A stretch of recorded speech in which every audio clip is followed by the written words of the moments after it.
points, or pardon me, 40 multiple choice, 2 points each, 80 points worth of multiple choice questions. It's looking like 8 out of 13 short answers, and the short answers are going to be 5-point questions. So with this in mind, it's going to be a 120-point exam, and then I'll give you a second one. The final might be weighted a little bit more than that, point-wise, but that's basically what you're looking at right now. As far as this is concerned, I've talked to y'all about the terms. These just got posted end of the weekend, early Monday morning, something along those lines. We've covered all of these. So if you've got any questions in relation to these, let's go ahead and get these banged out. We'll take it a chapter at a time. I'll jump in and mix articles because I brought my black book today. So I think I've got virtually everything in that regard. The only thing I think that I don't have posted are the articles that we covered in class today, and both the 11 and the 9:30. Excuse me, both of you covered the exact same 4 or 5. And really there's 2 big ones, the chicken article and the MBA article. But before we get into that, okay, so you got the terms, the study questions, the articles, and then the links. This is going to be a really good chunk of the exam, probably multiple choice questions. The articles are going to have their multiple choice section, but they're going to be more the written part. So bear that in mind. And then there's going to be roughly about 10 from those chapter questions, and then the links are going to get kind of mixed in as you go through this. So as you look at chapter 1, just for starters, what questions do y'all have from the terms or anything at all that maybe jumps out that you're thinking about? Yes, sir? I just wanted to clarify, what was the chicken article again? The discrimination one, calling the guy's boy. Yeah. Okay, what questions? Go ahead, Troy. What's the difference? All right, the who. In the outline, and somebody already accosted me this after the 9:30 class. The outline I had given you under the Declaration of Independence, I believe I had given you who and what. Do you remember the significance of who in reference to the Declaration of Independence? Anybody at all? Go ahead. Rich white southern, rich white males. Okay, now the Constitution was about rich southern, actually old wealthy white males. Yeah. But we're talking about the Declaration. Go ahead. Was that the well-fed, well-wed? That's the Constitution, the Constitutional Convention also. Go ahead. Don't tell me, Jonathan. For the Allies. Who hated Okay. Who did we write it for? A lot of people thought it was the citizens. We wrote it for potential allies. Okay. Who wrote it? What'd you say? Okay, there's a better answer than that, although that's true. Who wrote it?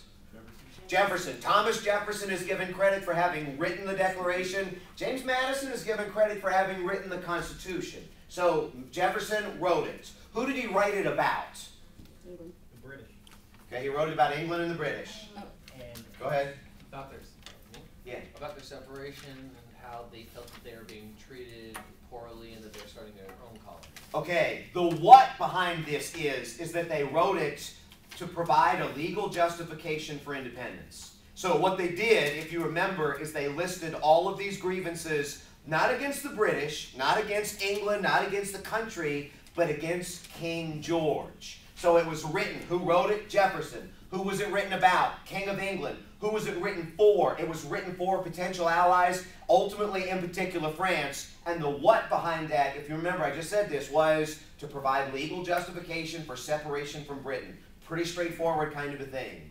But if you give me founding fathers, is that true? Yeah. Would it be better to say Jefferson? Absolutely. Was old wealthy white males true? Well, yeah. But Jefferson and the French and some of these other things are technically better answers. If you work that in addition to the others, that could be more. Go ahead, Catherine. You're swearing. I was going to ask you about a different term. Go ahead.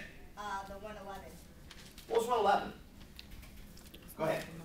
Peaceful transfers of power.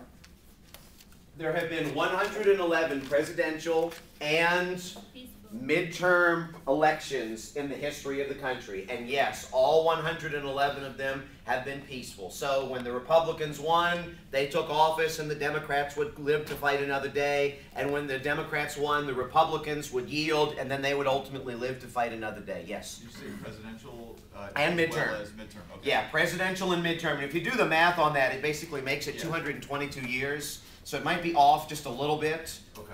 But actually, not really. I mean, you figure 1789 to 2010, about right on. So that's basically what we're saying. Go ahead, Emilika. It looks like you want to say something. Okay, nothing yet. Emilika hates food stamps, though. I remember that. Okay, what other questions have y'all got from Chapter 1? freedom, order, and equality, you just want us to talk about how they balance and fight each other all the time, or Okay, what was freedom?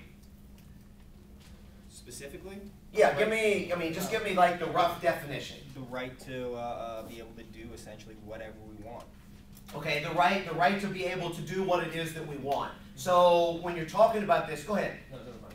Anybody, can you give me a little bit more specific of an example? Go ahead, Matt. Well, I mean, it's not necessarily a more specific example, but when I think of freedom, I think of the rights laid out in the Constitution. Okay, so when you're talking about freedom, it could be political freedoms. Yeah. So it could be freedom of religion. It could be the right to vote. It could be freedom of speech, things like this. Go ahead, Kifar. Okay, anything else?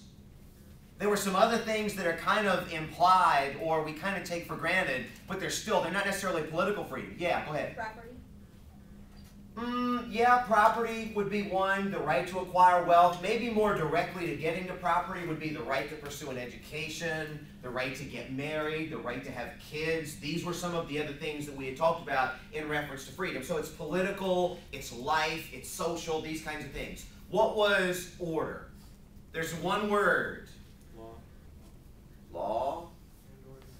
Law and order. Thanks, Kevin. I appreciate that. What was the other? I know we're giving TV shows now. What was basically order? What did that mean? Safety, security. Yeah, order basically meant safety. It meant security. So when you think about this, if you believed in freedom, you believe that the number one value of the government should be that everybody should be able to pursue the dreams, the political freedoms, whatever the case might be that they want. If you believe in order, bless you, it's not just about individual freedom, because if everybody's out there swinging, trying to be free, then really there's no freedom at all. Some folks would say order or that safety or security is the most important thing, meaning the government's job is really to ensure that when you get up in the morning and you go to work, you're not going to get killed. There are going to be traffic laws out there. There are going to be police that patrol the streets. There's going to be armies, if you will, that are fighting the war on terror, things like this. So freedom and order. What was equality?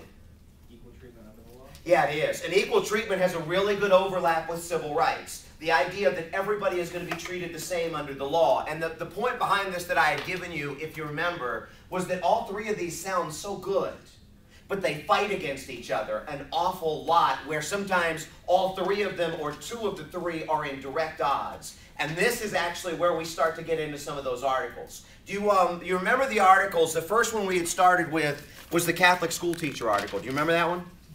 Make sure you do. That's one that will I know it. I mean, it's got to be. It's one of my favorite ones. It's got to be on there in some form. What was the gist of the Catholic school teacher article? Anybody? Go ahead. She was an unmarried pregnant woman, and they wanted her to, I forget, I think it was, you can have a divorce, so they wanted her to marry her, or to marry, they wanted her to marry, or to leave, because in her contract, you know, it's like, you're not allowed to, you know, have a child out of wedlock, or. Okay, go ahead, Emily. She refused to marry the guy that she had a baby with. Okay, with the short answer questions, lay out the story. Okay, what's the controversy behind the Catholic school teacher? You had a lady who was a very good teacher. She was a good teacher. She got pregnant out of wedlock, as Jeremy said, at which point it began to get hazy. Okay, somebody said she signed a contract to uphold what? Catholic faith. Catholic values, Catholic teachings. Again, at which point it got hazy. What did you just say, Amlika? She refused to marry the guy. Okay, the principal called her into the office and basically said, listen, you're not upholding the values, but if you marry the guy because you've done a good job, we'll keep you. And she refused, at which point 2 days later,